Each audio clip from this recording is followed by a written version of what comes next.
Abdullash Rajput from Rose Public School, Surrey. So, today I'm going to begin the chapter related to the forestry. Okay? So, today we are going to cover the forest transformation. Basically, the forest transformation that is to be carried out in the Java. अब तक हमने क्या पढ़ा? अब तक हमने जो भी पढ़ा that is about the why deforestation. ठीक है, उनका क्या मोटिव था, उन्होंने किस वजह से कल्टीवेशनल एक्सपेंशंस के लिए कल्टीवेबल लैंड को एक्सपेंड किया, और फॉरेस्ट के जो प्रॉपर फॉरेस्ट मैनेजमेंट के लिए उन्होंने जो भी रूल्स रेगुलेशंस फॉर्मुलेट किए. ठीक है, और उसके बाद हमने जो लोकल जो नए पीपल्स थे, अफेक्टेड जो ट्राइब्स थी, उनके प्रोटेस्ट के बारे में जानकारी हासिल की. तो so far I already had discussed all about these things. ठीक है, that is basically being conducted in the or happened in the British era. ठीक है, during the British era. ठीक है, so अब हम लोग ये समझने की कोशिश करेंगे. आज जो टॉपिक है उसमें हम कोशिश करेंगे, we are going to compare कि उस समय एक्चुअली जो एक कॉलोनियल सिस्टम था उसमें जो भी इम्पेरियलिस्ट कंट्रीज होती थी वो अपनी कॉलोनीज को बेसिकली इसी अपने जो अवेलेबल नेचुरल रिसोर्सेज हुआ करते थे उनकी कॉलोनीज के, उनको एक्सप्लॉइट करने के लिए they usually formulate this kind of plan and policies. So for that purpose, to make you understand, so we would make a study, a comparative study, ठीक है, of whatever had happened in India. You already came to know about that. So now we are going to understand the comparative study. The same situation had also been experienced in Indonesia, ठीक है, in Java. ठीक है, तो आज हम इस चीज़ को समझने की कोशिश करेंगे कि वहाँ की स्थितियाँ कैसी थी, और आप उसको फिर कोरिलेट करके देखिएगा कि किस तरह से दोनों ही जगह जो है इम्पेरियलिस्टिक जो पॉलिसीज थी वो ऑलमोस्ट जो हैं they are similar in practice. Well, before that a little bit I would like to make it clear कि जो नेटिव ट्राइबल्स थे, जो ट्राइब्स थे, उनका जो प्रोटेस्ट था, उनका प्रोटेस्ट बेसिकली इसी बात को लेकर था कि जो इम्पेरियलिस्टिक रूल्स एंड रेगुलेशंस हैं उनकी वजह से उनकी ट्रेडिशनल प्रैक्टिसेस जो हैं और उनकी जो आस्थाएं जुड़ी हुई हैं नेचर के साथ, उनको डिस्टर्बेंस हो रही थी, उनमें डिस्ट्रैक्शंस हो रही थी, उन डिस्ट्रक्शंस पैदा हो रही थी, उनमें रुकावटें पैदा हो रही थी. सो ये एक बहुत बड़ी वजह थी उनका आपस में जो एक झगड़ा था, एक जो लड़ाई थी उसके होने का. और हमने लास्ट उसमें पढ़ा था कि बहुत सारे ट्राइब जैसे बिरसा मुंडा, ठीक है, सिमिलरली एक और थे गुंडाधुर नथारन विलेजेस के. ठीक है, तो उस समय जब लोगों को expansion of cultivable land policies जो थी ब्रिटिशर्स की, उनके फॉरेस्ट लॉज जो इनेक्ट हुए थे उसके खिलाफ ये लोग इकट्ठे हुए थे. और गुंडाधुर का स्ट्रगल भी काफ़ी फेमस रहा. गुंडाधुर जो थे उन्होंने अपने लोकल लोगों को कलेक्ट किया, उनको इस समस्या से लड़ने के लिए प्रेरित किया. और उसके बाद उस समय जो है कम्युनिकेशन, किसी भी बात को लेके कोई भी कम्युनिकेशन जब कन्वे करना होता था तो उस समय वो लोग अपने सीक्रेट मैसेजेस जो हैं उनको कन्वे किया करते थे. तो जैसे चिलीज़ हो गई, कोई रोटी का टुकड़ा हो गया, मैंगो लीव्स हो गए, तो इस तरह से, तो इस तरह की सीक्रेट्स जो होते थे वो उससे कन्वे किया करते थे आसपास के गांवों के लोगों को, so that they got to be get alert. ठीक है, and they had got a message, they had received a message that any time a protest can be held. तो इस तरह से, और ब्रिटिशर्स को गुंडाधर के इस प्रोटेस्ट को कंट्रोल करने में बहुत ज़्यादा मशक्क़त करनी पड़ी थी. उन्हें बहुत ही अपनी एक काफ़ी अपने ब्रिटिश फोर्स को वहाँ पे डिप्लॉय करना पड़ा, और लगभग 3 months तक उन्हें पूरे जंगल की घेराबंदी करनी पड़ी. उसके बावजूद भी उन्होंने बहुत मैसिव स्केल में वहाँ के फॉरेस्ट रिसोर्सेज जो है इसमें डिस्ट्रक्ट हुए, बर्बाद हो गए। तो इस तरह से ये जो था एक काफ़ी क्लोज फाइट थी, बहुत ही क्लोज कॉम्बैट था, ठीक है। और ब्रिटिशर्स जो हैं वो लास्ट तक गुंडाधर को पकड़ने में नाकामयाब रहे थे। और यही वजह है कि ये वो हीरोज़ हैं जिनके आज तक उनके इलाके में उनके लोक नृत्य, लोक कथाओं और लोक गीतों में उनकी बहादुरी के चर्चे बताए और दिखाए जाते थे, सुनाए जाते थे आगे की आने वाली जनरेशन्स को। So all that is about the Indian positions, Indian. This is all about that how India got exploited by the British policies. Now the same case had also been seen in Java. जावा में क्या था, वहाँ पे क्या था, वो छोटा सा एक आइलैंड कंट्री था। जावा जो है वो राइस के लिए वहाँ पे बड़ी फेवरेबल कंडीशंस थी राइस प्रोडक्शन के लिए। अब वहाँ पे जो इंपेरियलिस्ट कंट्री थी वो ब्रिटिशर्स नहीं थे, वो डच थे, ठीक है, वो डच थे। अब डच लोग जो है, all this European nations are usually move towards this Asian countries with the motive of exploiting their natural resources. So the Dutches had also explored the Java and tried to use their resources for a similar purposes as the Britishers had came to India, as for what the Britishers had came to India, ठीक है। तो डचियो थे, इन्होंने भी जावा में, अब वहाँ का जावा में क्या था कि वहाँ पे प्रोडक्शन कल्टीवेशन का एरिया कम था, राइस कल्टीवेशन का एरिया थोड़ा सा कम ऑक्यूपाइड था, मैक्सिमम एरिया जो था वो फॉरेस्ट कवरेज था। अब डचेस ने क्या किया, उन्होंने राइस कल्टीवेशन को बढ़ाने के लिए उन्होंने जंगलों, उनके लिए जंगल कटवाने बहुत ज़रूरी थे, और दूसरी तरफ जंगल की लकड़ी, अब now they also comes to know about the importance of forest resource.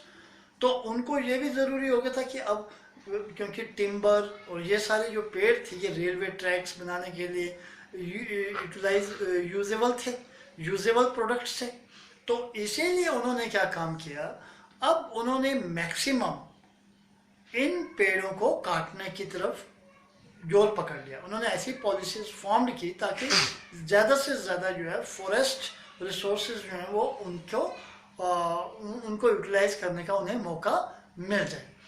अब इसके लिए उन्होंने क्या किया, उस समय क्योंकि मैंने जैसे बताया कि जावा जो है वहाँ पे फॉरेस्ट एरिया बहुत ज़्यादा था, और जावा में एक कम्युनिटी थी कलंगा community.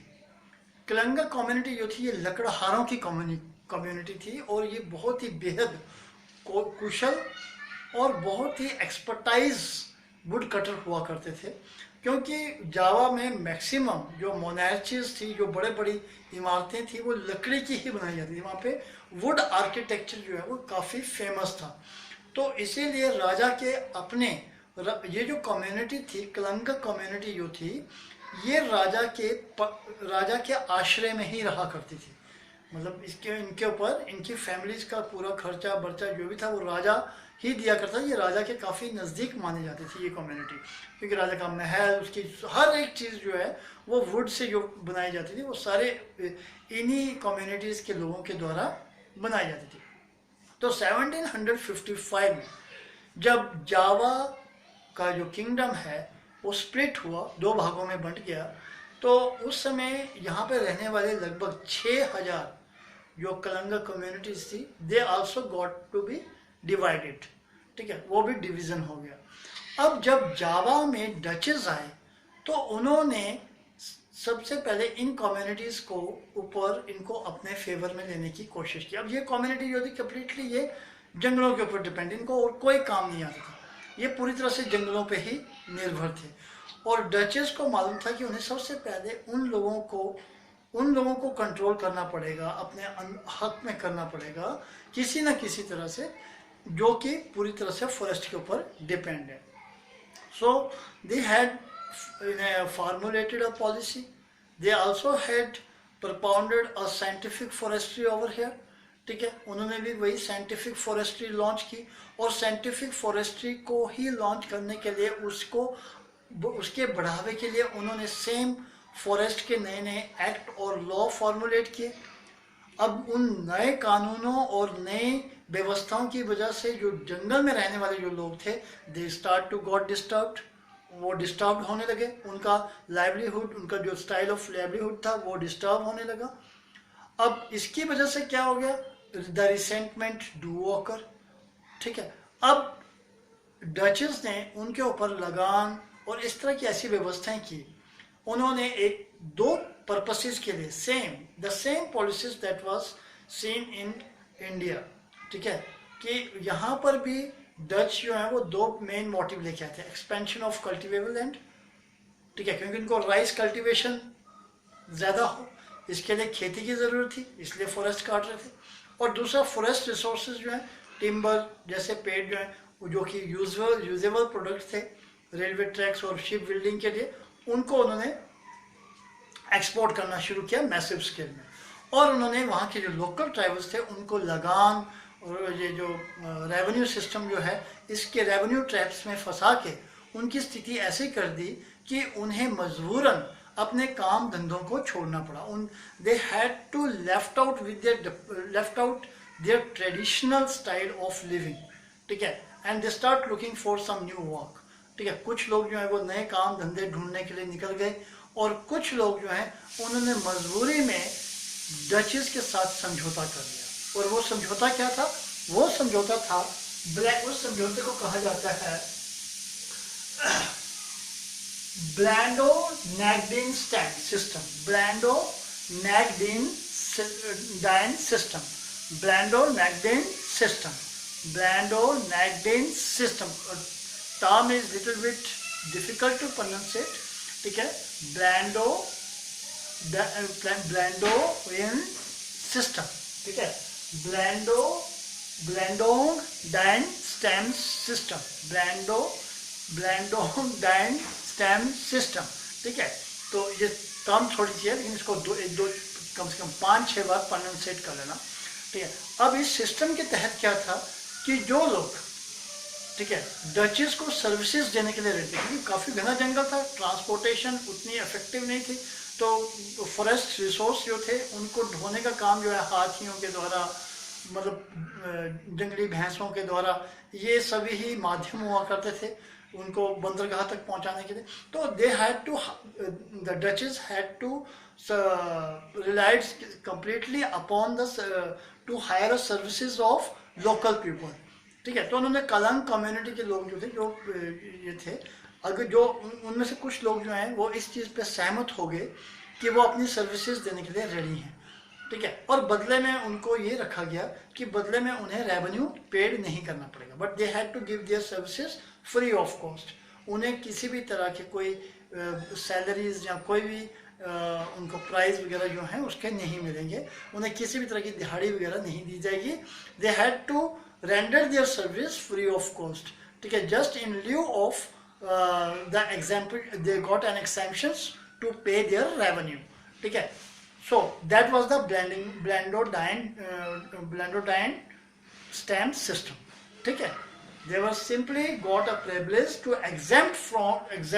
exemption to pay their revenue, ठीक है, to pay their revenue if in lieu of that they had to render their services, ठीक है, specially for the transportation of forest products to the sea port. Got it. तो ये था ब्लैंडोडाइन system. तो similar लगभग ऐसी ही व्यवस्था हिंदुस्तान में भी थी। वहाँ पे भी ब्रिटिशर्स जो थे, they had also propose the same proposal in front of the tribal peoples, ठीक है, कि सिर्फ उन्हीं लोगों का लगान माफ होगा जो है बिना किसी शर्त के अपनी सर्विसेज देने के लिए तैयार हैं, ठीक है। So they were only allowed to utilize the forest products without any what you can be say without any questions or without any problems, ठीक है। So this is how the things got to be held. So now the second is, अब यहाँ पर अगर जब हम किसी के ऊपर कोई चीज़ ज़बरदस्ती थोपते हैं तो नेचुरली बात है कभी ना कभी तो उसकी चिंगारी जो है वो निकलती ही है। ठीक है। हिंदुस्तान में हमने देखा है हमारे ट्राइबल्स कम्युनिटी, उनके कस्टम्स जब उनका ट्रेडिशनल स्टाइल जो है वो ब्रिटिशर पॉलिसीज़ की वजह से जो है वो हैम्पर्ड होने लगा, वो डिस्टर्ब होने लगा, तो प्रोटेस्ट हुए, रेबल्स हुए, ठीक है, तो रेवोल्यूशंस हुए। तो सेम चीज़ यहाँ पर भी ऐसा ही हुआ था। यहाँ का एक बहुत ही मशहूर किस्सा जो था, बहुत एक फेमस रेवोल्यूशनरी अटेम्प्टेशन रही, वो थी जिसे हम साइमन्स चैलेंज के नाम से जानते हैं। ये साइमन्स चैलेंज जो है वो दिया गया था रैंडो ब्लातुंग गांव के एक व्यक्ति था, सुरांतिको सैमिन, ठीक है। ये सुरांतिको सैमिन जो है वो रैंडो ब्लातोंग गांव के रहने वाले थे, और इन्होंने डचेस को किसी भी तरह का रेवेन्यू पे करने से मना कर दिया था। और इनका कहना था कि डचेस का कि भगवान ने सिर्फ उन्हें ये अधिकार नहीं दिया हुआ है, सिर्फ उन्हीं के ऊपर धरती, आकाश, जंगल, आग, इन सब पे सिर्फ डचेस को अधिकार नहीं दिया गया है। यह अधिकार जितना उन्हें है उतना ही अधिकार हम लोगों को भी है। तो साइमन्स की इन्हीं बातों को लेकर तो साइमन्स ने अपने गांव में डचेस जब सर्वे करने के लिए आ रहे थे तो उसने उन्हें नहीं आने दिया। जब उन्होंने वो वहाँ पे सर्वे के लिए आ रहे थे तो उस समय वहाँ के गांववासी जो हैं वो साइमन्स की लीडरशिप में गांव के बाहर पूरी तरह से लेट गए, ठीक है। So in that way they had shown their protest against the duchess, और ये काफ़ी एक पॉपुलर स्ट्रगल हुआ था, बहुत ही पॉपुलर रेवोल्यूशन हुआ था वहाँ का, ठीक है। देन द सेकंड थिंग, जावा में फॉरेस्ट रिसोर्सेज की डिस्ट्रक्शंस जो थी वार के दौरान हुई। सेकेंड वर्ल्ड वार में जब डचेस जो हैं when they start, second world war में चीज़ें जो हैं वो बिल्कुल उलट पुलट हो गई, ठीक है। अब जावा के ऊपर जापानीज फोर्सेस जो हैं they start to invade over there, ठीक है। जापानीज फोर्सेस ने जावा को अपने कब्जे में करने की कोशिश की। तो डचेस ने जब देखा कि वो लोग अब ज़्यादा टाइम तक उनको फेस नहीं कर सकते हैं, तो व्हाट दे डिड, उनको मालूम था कि जापान भी यहाँ पे फॉरेस्ट रिसोर्सेज के लिए की वजह से ही उसकी आंख यहाँ पे टिकी हुई है, यहाँ के फॉरेस्ट रिसोर्सेज की वजह से। तो डचेस ने क्या किया कि हम तो हार रहे हैं, हमें तो नहीं मिलेंगे अब, ठीक है। तो ये चीज़ जो है, ये फॉरेस्ट रिसोर्सेज जो हैं इनका यूटिलाइजेशन जापान भी ना कर पाए, और इसलिए क्या किया उन्होंने जाने से पहले, जावा को छोड़ने से पहले उन्होंने मैसिव स्केल में जावा के जंगलों में आग लगा दी। यहाँ पे भी उनके जंगल के जो प्रोडक्शंस थे, जो भी उनकी वुड्स, यहाँ पे स्टोर हाउसेस थे, वहाँ सभी जगह उन्होंने आग लगा दी ताकि जापानीज को हाथ में कुछ भी ना आ सके। So that was also one of the big factor that was basically responsible for the deforestation, ठीक है। तो ये वो कारण थे जिनकी वजह से डिफॉरेस्टेशन हुई, इतनी बड़ी स्केल में डिफॉरेस्टेशन हुई, और उसका असर जो है वो पूरी दुनिया को उठाना पड़ा। हर जगह ये वो कारण थे जिनकी हमने अब तक स्टडी की है, कि जिसकी वजह से उन जंगलों पर रहने वाले जो लोग थे उनकी लाइव्स अफेक्ट हुई, ठीक है। और उन्हीं वजह से जो बहुत सारे कारण थे, जो इम्पेरियलिस्ट कंट्रीज़ की जो एक ग्रीडीनेस थी उसके कारण थे, ठीक है। उनकी जो एक्सपेंशन पॉलिसीज़ थी उसकी वजह से जो खमियाजा पूरी दुनिया को और हिंदुस्तान और जावा को भी फेस करना पड़ा। अपना इतना store house, forest store house जो है उसकी जो डिस्ट्रक्शंस थी हुई, ठीक है। तो ये वो कारण थे, इन्हें ढंग से रीडिंग करिए, और अब मैं समझता हूँ कि आपको समझ में आ भी गया होगा। तो इन टर्म्स को अच्छी तरह से पढ़िए, अच्छी तरह से, और इसी के साथ हमारा ये चैप्टर ख़त्म हो गया है। अब आपने इसके एक्सरसाइज के क्वेश्चंस कर लेने हैं। Got it? एक्सरसाइज के क्वेश्चंस जो दिए हुए हैं वो सारे के सारे करने हैं एज पर इंस्ट्रक्शन, जैसा भी बोला जाता है, ठीक है। Okay, thank you very much.